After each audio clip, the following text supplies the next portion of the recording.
mean, this is the last stop at the jail for all the worst of the worst.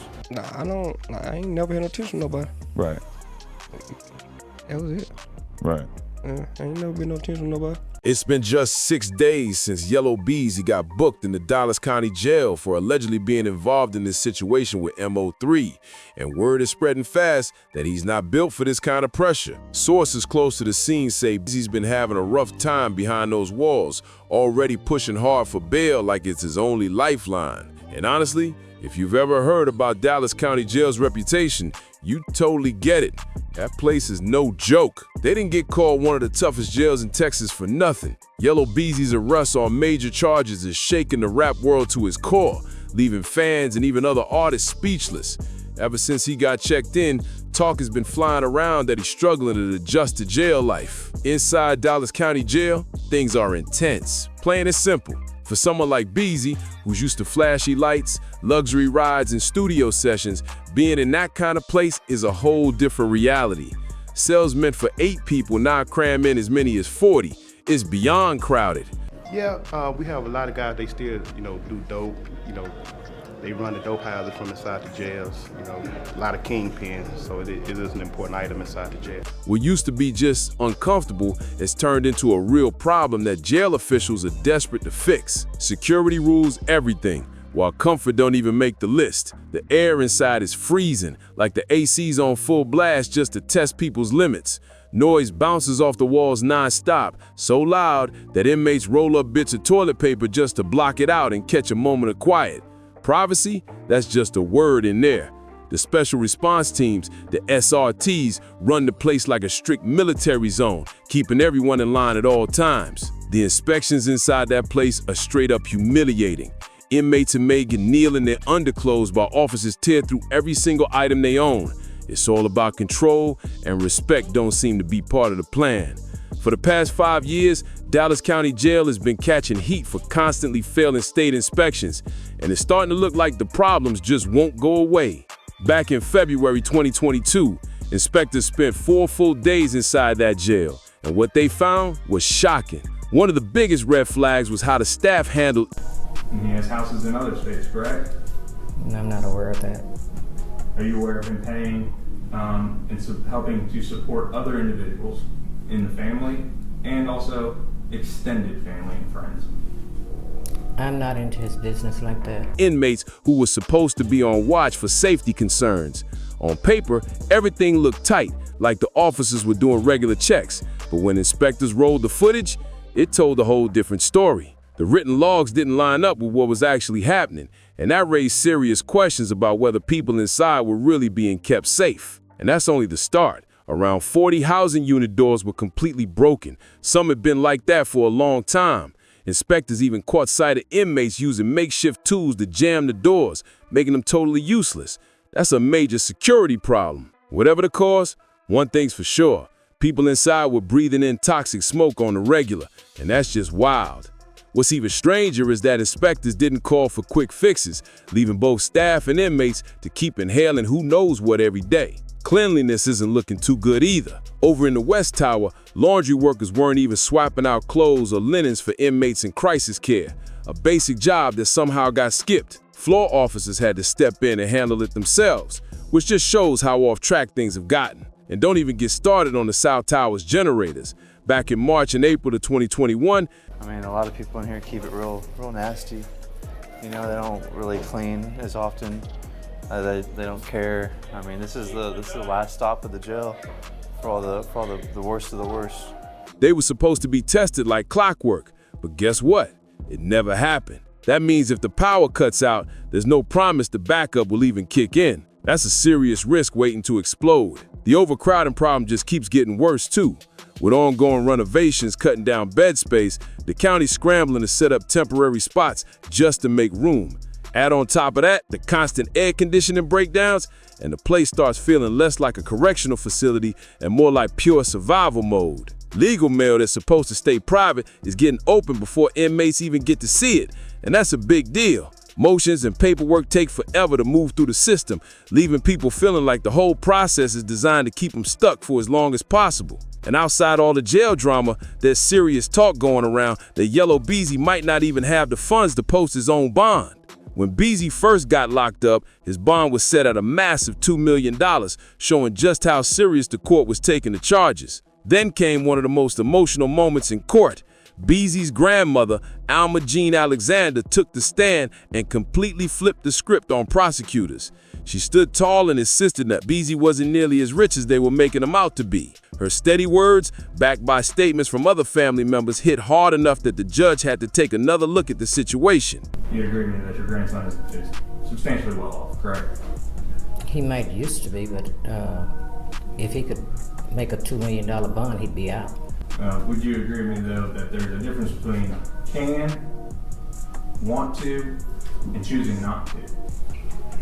I'm aware of all of those things, but I know he don't want to be in here, so I know if he could afford it, he'd be out. Judge Gracie Lewis eventually ruled in Beezy's favor, cutting his bond down to $750,000, but not without some tight restrictions.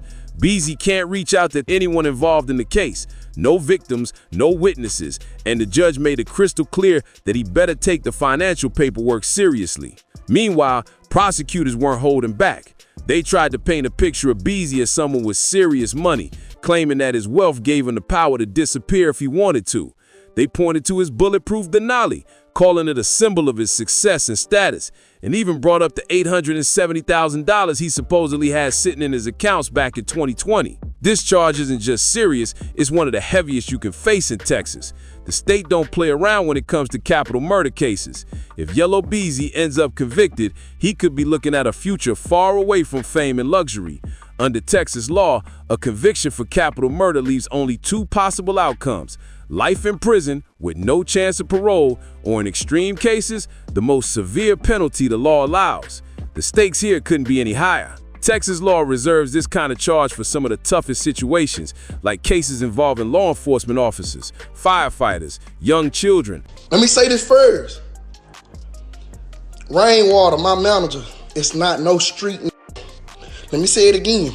Rainwater, my manager, is not no street. He graduated high school and went to college, sir.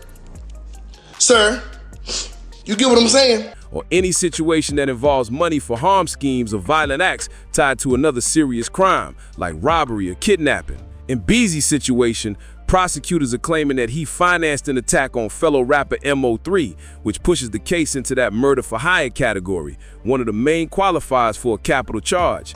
That's the level of danger he's against right now. To get a clearer idea of how serious this is, let's look at another major case, Lil Durk's alleged murder for hire investigation.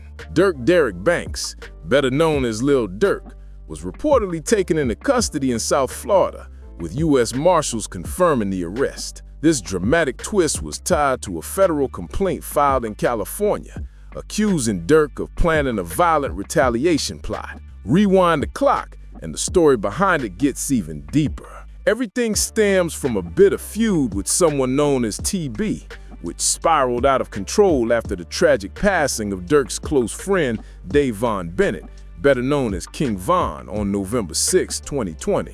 Von, a key part of Durk's Only the Family OTF collective, was fatally shot by someone connected to TB, and that loss hit hard. Fast forward almost 2 years later, and things had clearly reached a boiling point. On August 19, 2022, reports say that members of OTF, allegedly following Durk's direction, set the stage for a violent retaliation. But wait a minute, but people think you the person that killed Mo3, man. They think you did it.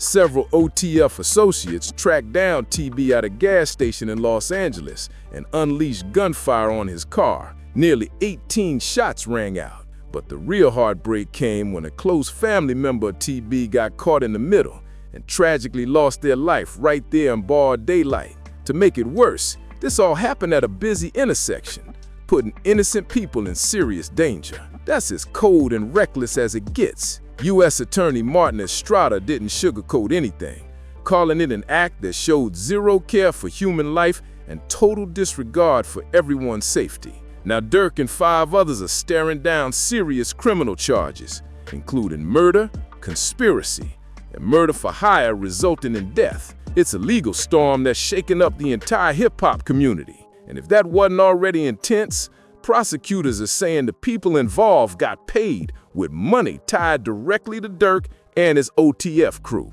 Investigators claim 5 individuals were flown out from Chicago to Los Angeles just one day before everything went down, supposedly prepped and ready for what was about to happen. And get this, Durk allegedly told one of his people to book one-way flights for the crew, making sure no names that could connect back to him were used.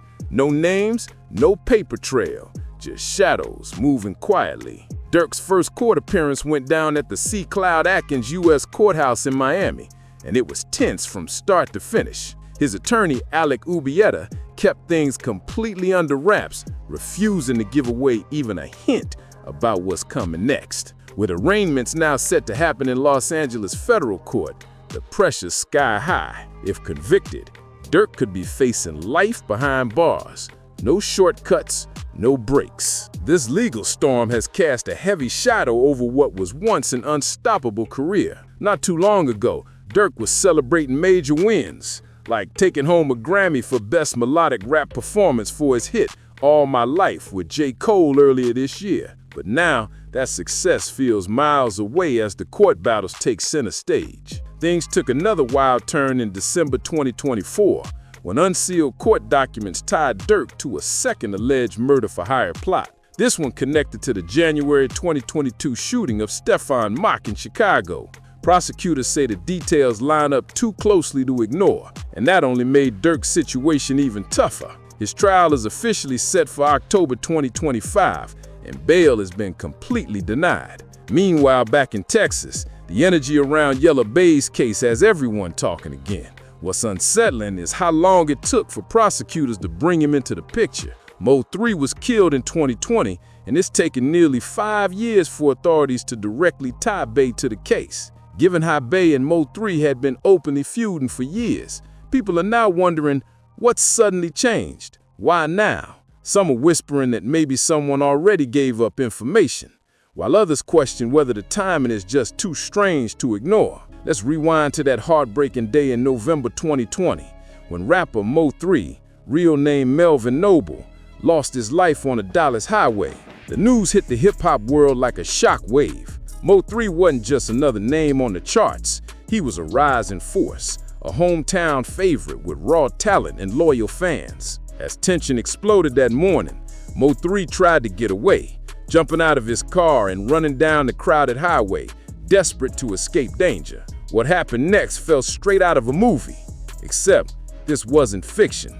It was painfully real. The suspect chased after him and fired in full view of stunned drivers and bystanders. Loud shots echoed through the air, and within moments, Mo 3 collapsed on the pavement, unable to get back up. The boldness of the attack, happening in broad daylight on one of Dallas's busiest highways, left witnesses frozen in disbelief and police racing to piece together what really happened. Speculation spread instantly, with some saying it was tied to Mo 3's long-running rivalries, while others believed it was a planned act rooted in jealousy, old tension, or personal conflicts from his past. The Dallas Police Department moved fast, launching a full-scale investigation that same day. Determined to catch whoever was behind it, detectives released security images showing a suspect wearing a ski mask just minutes before the shooting took place. Those photos turned out to be a major breakthrough. They led investigators straight towards a man named Keywan Dontrell White. White, just 22 years old at the time, already had a criminal record and was out on bond for previous charges when the Mo 3 case unfolded. That detail instantly raised eyebrows across the city. As detectives kept digging, evidence began to stack up. Surveillance footage, digital records, and witness statements all pointed towards White being near the scene before and during the attack. Piece by piece, everything started to align, and investigators became convinced they had found their shooter. Mo 3 was driving along the interstate when he was suddenly chased down by Keywan White, who pulled up close to his car. That's when Mo 3 made a desperate move, jumping out and running on foot to get away. But White didn't stop. He kept chasing after him and fired multiple shots, which tragically ended his life. The situation was chaotic, and another man nearby was also injured, showing just how reckless and dangerous the attack really was. After the shooting, Dallas Police Chief U, Renee Hall, publicly addressed the rise in violence across the city and even brought in help from the FBI to get control of the situation. On December 9, 2020, authorities officially took Keiwan White into federal custody. He was charged with murder and possession of a firearm by a convicted felon, and the evidence stacked against him quickly led to a formal indictment. White's arrest wasn't just another headline. It was a huge moment in the investigation. Federal agents and Dallas police caught up with him in Oak Cliff, where he reportedly tried to escape on a dirt bike before taking off on foot. Officers managed to corner him, and when they searched him, they discovered a 9mm handgun in his pocket, adding another serious charge to his list. But even after his arrest, the story didn't stop there. From behind bars, Keiwan White began speaking out, giving an interview where he claimed he wasn't the person who actually pulled the trigger that day. His comments added a whole new layer of confusion to a case already packed with twists and rumors. Then came another major surprise. The U.S. Attorney's Office revealed that one of White's known associates, 27-year-old Devin Maurice Brown, was also facing federal charges tied to drug and weapon offenses. Investigators uncovered traces of synthetic substances, methamphetamine, and other illegal items during the probe, which deepened the mystery around the connection between Keiwan White and Devin Brown. Officials stayed quiet about the full details of their relationship, but whispers in court filings suggested that the possible motive might have been something personal. Reports claimed that MO3 had grown close to a woman linked to Brown. Things really started heating up when MO3 posted a Facebook video featuring her, and that clip supposedly sparked major tension. From that moment, Brown's anger reportedly began to build, and before long, he was allegedly reaching out to someone who knew MO3, trying to find out exactly where he was. It wasn't just casual talk. It sounded like he was on a serious mission to confront him. When the tragic day finally came, investigators said Brown's intentions were crystal clear. Records show that both Brown and White have been in contact multiple times, including phone calls made on the very day everything went down. Still, when White was questioned later, he completely denied having any link to Brown, and even claimed he couldn't remember his phone number. That excuse didn't convince many people, especially with so much evidence pointing the other way. Fast forward nearly 5 years and the bigger picture started coming into focus. According to court documents, Yella Beezy was allegedly the one who made the call, literally and figuratively, setting things in motion by arranging for Keiwan White to carry out the attack on MO3. While the exact motive behind it all still isn't completely clear, the evidence that surfaced paints the picture of a carefully planned and coldly executed setup that shocked everyone in Dallas and beyond. Just days after MO3 was tragically killed in broad daylight on November 11, 2020, investigators stumbled upon a discovery that left everyone stunned. Authorities revealed that Yella Beezy made a massive withdrawal, $40,000 in cash from his personal bank account only 2 days later on November 13th. The timing of that huge transaction instantly caught the attention of detectives, who began digging into what could have motivated such an urgent move. Why pull out that much money right after such a high-profile tragedy? What was Beezy planning to do with it? Those questions sent investigators into overdrive. Things got even more suspicious when witnesses came forward saying Beezy had been acting strangely nervous in the days leading up to the withdrawal. Then came the bank surveillance footage, and it only added to the mystery. The video reportedly showed Beezy walking into the bank, glancing around constantly, and even looking over his shoulder like he felt someone might be watching him. Now that footage is in the hands of law enforcement, who are going frame by frame, hoping to find any clue that could explain what was really going on. Adding even more fuel to the fire, a key witness has stepped forward claiming to have overheard a conversation where Beezy allegedly mentioned payments tied to MO3's murder. Prosecutors are now using that testimony as the foundation for their case, arguing that Beezy not only had the motive, but also the means to plan the entire situation. Beezy's lifestyle has also become part of the courtroom conversation. From his bulletproof Denali to his hefty bank balance, investigators say those financial assets show that he had both the capability and the connections to make things happen. But those same details are also being used to argue that he could be a flight risk, which is why his bail has been such a heated debate. A shocking 44 shell casings were found scattered across the highway that day, proved just how violent and chaotic that attack really was. If the claims against Yella Beezy are true, many are asking the same question. Why take such a risk? especially knowing that his long public tension with MO3 was no secret to anyone. The motive still isn't completely clear, but if prosecutors are right, it would suggest Beezy either believed he was untouchable or never realized how easily the trail could lead back to him. Now let's dive into the story that started it all, Yella Beezy and MO3's rivalry. This saga is one of the wildest and most tragic chapters in the Dallas rap scene. Both came from the same city, chasing the same dream of putting Dallas on the hip-hop map.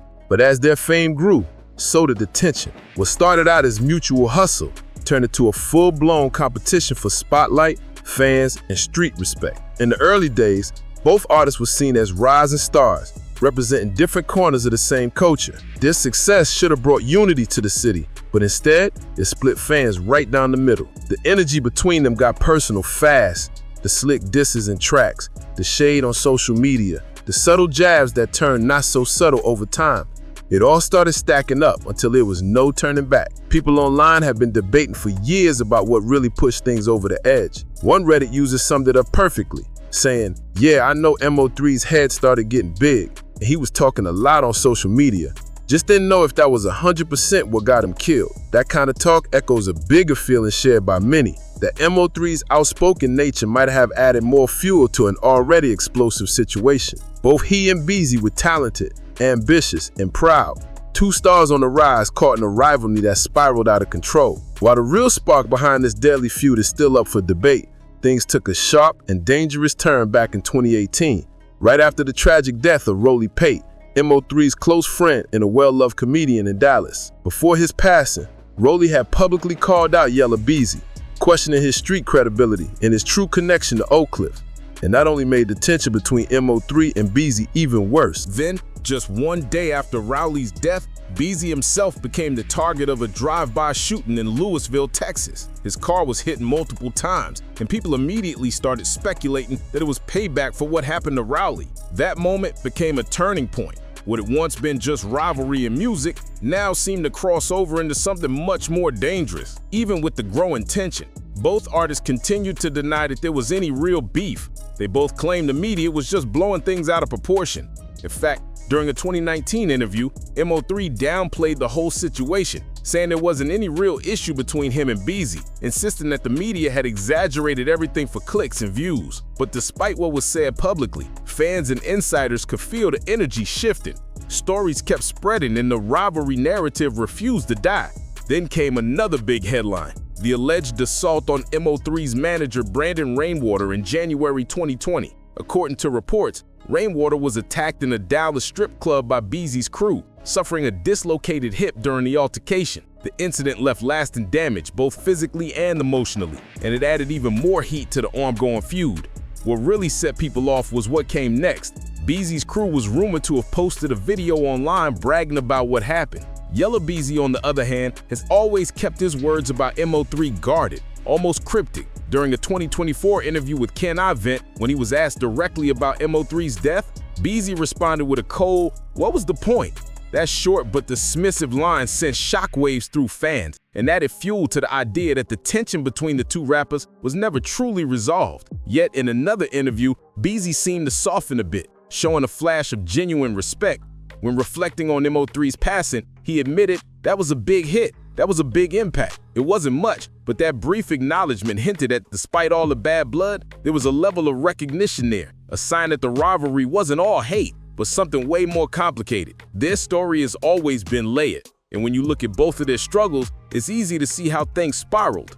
Back in 2018, Beezy himself was shot 3 times while driving, an event that could have ended it all. Fans were left wondering who could have wanted to harm one of the city's top rising stars. MO3's reaction to the news surprised everyone. Instead of showing anger or sympathy, he simply said, "You gotta stay out of the way. People get hit every day." It was a cold, matter-of-fact statement that made their relationship even more confusing to outsiders. Despite how the public saw it, both artists repeatedly tried to downplay the so-called beef. In interviews, MO3 explained that he didn't have any rap enemies at all, saying, "My job is to report, like the news." He saw himself as a storyteller, not someone chasing confrontation. Beezy echoed similar energy in his own way, telling interviewers that whatever issues they had were just part of the music scene, just messing around, as he put it. Still, he admitted they'd probably never be on the same side, even if they did make peace one day. One thing's for sure, Mo3's death left a deep scar, not just on the Dallas rap scene, but on hip-hop culture as a whole. Whether the tension between him and Yella Beezy was rooted in real hostility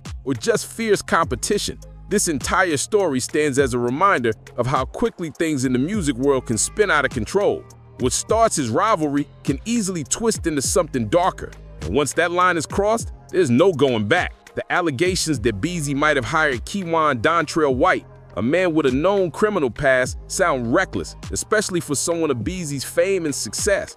And now, with a witness reportedly prepared to testify about possible money exchanges, the situation has become even more tangled. Beezy's past run-ins with the law don't make things easier for him either. Back in 2018, he survived a shocking shooting while driving down State Highway 127 in Louisville, a moment that could have ended it all.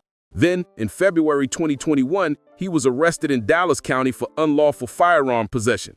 Later that same year, he faced more legal trouble in Collin County with accusations of sexual assault and child endangerment, although court records show that the case was closed with no conviction. Similarly, Dallas County records confirmed that the firearms charge was dismissed, clearing that issue from his record. But the headlines didn't stop there. In July 2023, Beezy's name appeared in a lawsuit filed in Harris County, which accused Chris Brown and members of his entourage of assaulting 4 men after a show at Dickies Arena in Fort Worth. Beezy's attorney quickly told reporters that Beezy had no involvement with the alleged victims whatsoever. It's wild to think that someone with Beezy's fame, money, and resources would find himself wrapped up in so much chaos, especially when he had so much to lose. Fame can be a double-edged sword, and in this case, it might have cut deeper than anyone could have predicted. If you've been following this crazy story and want to stay up to date on the twists and turns surrounding Yella Beezy, Mo3, and the Dallas rap scene, don't miss out. Hit that like button, drop a comment, and subscribe for more stories just like this one. And if you're watching on YouTube, click one of the cards on your screen right now to check out more wild breakdowns and deep dives into the most shocking moments in hip-hop history.